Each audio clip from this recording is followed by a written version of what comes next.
Bonsoir, bonsoir famille, c'est encore mon votre serviteur, le Père Samy Fashion. Voilà. Vraiment, ce soir, je suis porteur de mauvaises nouvelles. Voilà. Ce soir, je suis porteur de mauvaises nouvelles. Et vraiment, c'est une nouvelle qui endeuille et attriste les Ivoiriens et la population ivoirienne. Voilà. Vous voyez l'image qui est là, vous voyez l'information. C'est une information qui est vraie. Malheureusement, c'est une information qui est vraie.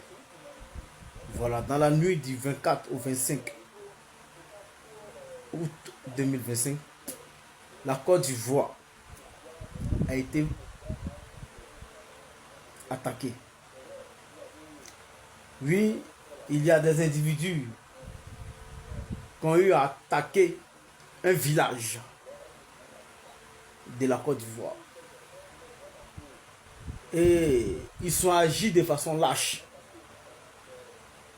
Ils sont frappés et ils sont disparus. Ils ont eu à faire des dégâts humains, des dégâts matériels et des dégâts psychologiques. 4 agriculteurs qui n'étaient pas armés, 4 agriculteurs ont été tués. Il y a eu un porté disparu.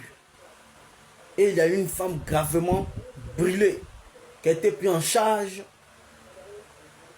par les hôpitaux. Il y a eu des bétails qui ont été emportés.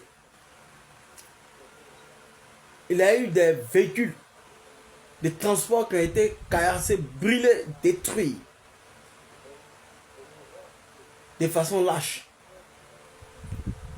Vous qui avez fait cela, là, vous n'êtes pas des garçons. Celui qui vous envoie aussi, ce n'est pas un garçon. Mais s'ils étaient vraiment des garçons, ils allaient vous demander d'attendre l'armée ivoirienne. Pourquoi vous avez fui? Si vous avez si confiance en vous, si vous êtes vraiment déterminé à déstabiliser ce pays, pourquoi vous avez fui pour finir? Pourquoi vous n'avez pas attendu l'armée ivoirienne? Pourquoi vous n'avez pas attendu la gendarmerie? Pourquoi vous n'avez pas entendu les forces spéciales?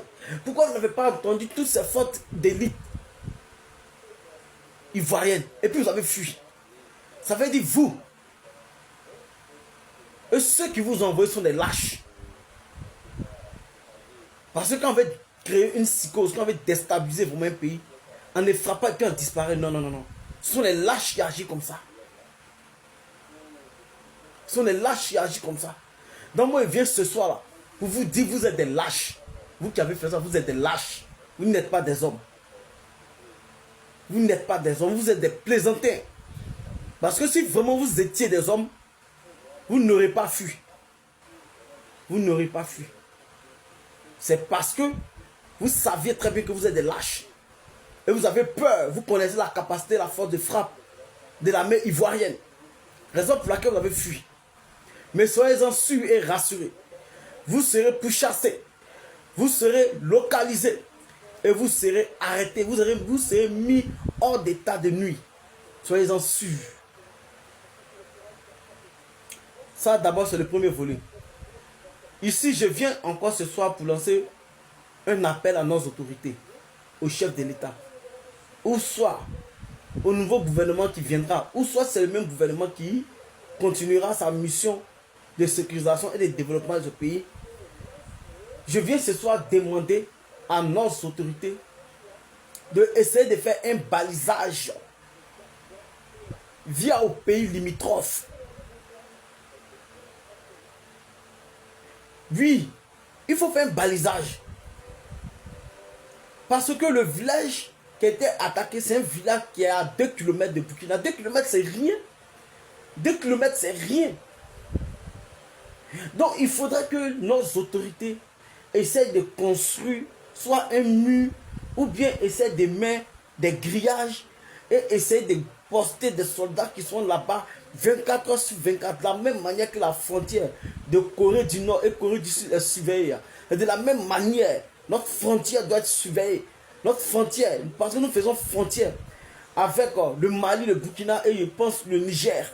ces pays limitrophes auxquels nous sommes en désaccord, nous devons surveiller mieux nos frontières afin que ces personnes-là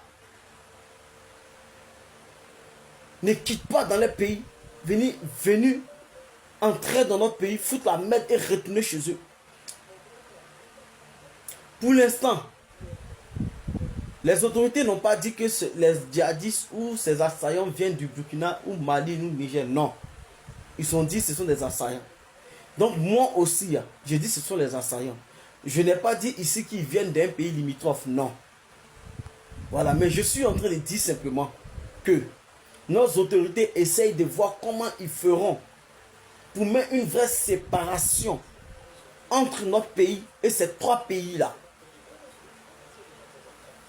Oui, il faudrait que notre gouvernement, nos autorités se penchent sur ce cas-là.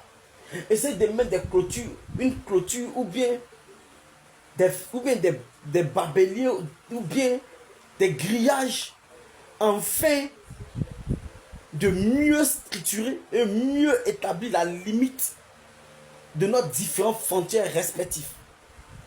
Comme ça, ça va éviter les histoires de le Burkina a arrêté les soldats ivoiriens qui sont aventuriers sur les territoires.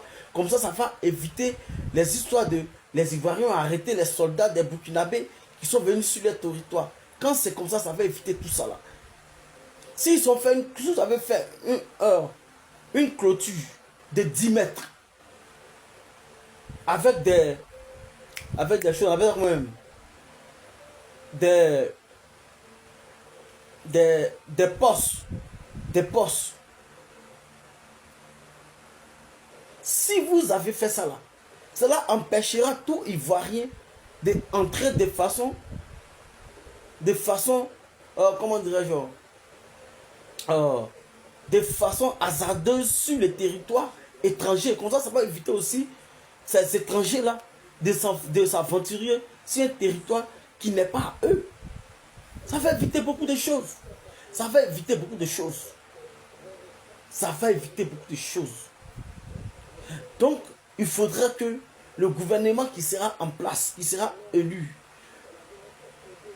pour les élections de 2025, se penche sur ce cas-là.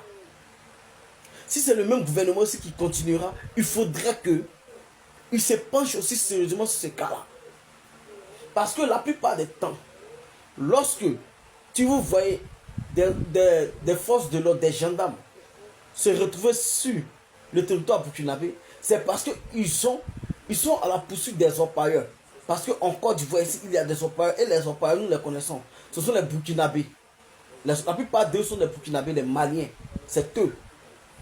Donc, quand ils sont pourchassés par nos autorités, dans la course, dans la poursuite, par inattention, notre force de l'ordre se retrouve sur un territoire burkinabé. Vous voyez? Voilà. Et comme actuellement, ces trois pays sont en désaccord ou en déphasage avec notre pays, ces gens-là prennent cela pour faire tout un plat. Voilà. Donc, il faudrait que pour la sécurité des Ivoiriens, pour la sécurité de la nation, pour la quiétude des Ivoiriens, il faudrait que nos autorités se penchent réellement sur la sécurité de notre frontière, sur la sécurité des Ivoiriens. Et il faudrait qu'ils se rassurent que les hommes affectés dans ces différents lieux-là, ou postés dans ces différents lieux, ces hommes-là sont susceptibles ou capables de pallier à toute éventualité de déstabilisation de la Côte d'Ivoire. Voici ce que j'avais un peu à égrener, à énumérer ce soir. Ce soir, j'ai le cœur meurtri parce que les Ivoiriens ont perdu la vie. Courage, Yahweh à leurs différentes familles. Et j'espère que nos autorités feront tout pour retrouver ce porté disparu. Et Dieu fera. Et nous prierons Dieu à ce que celle qui a été brûlée là puisse se rétablir rapidement. Et que l'État l'accompagne dans sa douleur. Vraiment, sur ce, c'était moi, un serviteur, le Père Sami Feshion. Ciao, ciao. Mettez le cœur, partagez, interagissez dans votre avis en commentaire. Que Dieu nous bénisse. Bonne nuit à tout le monde.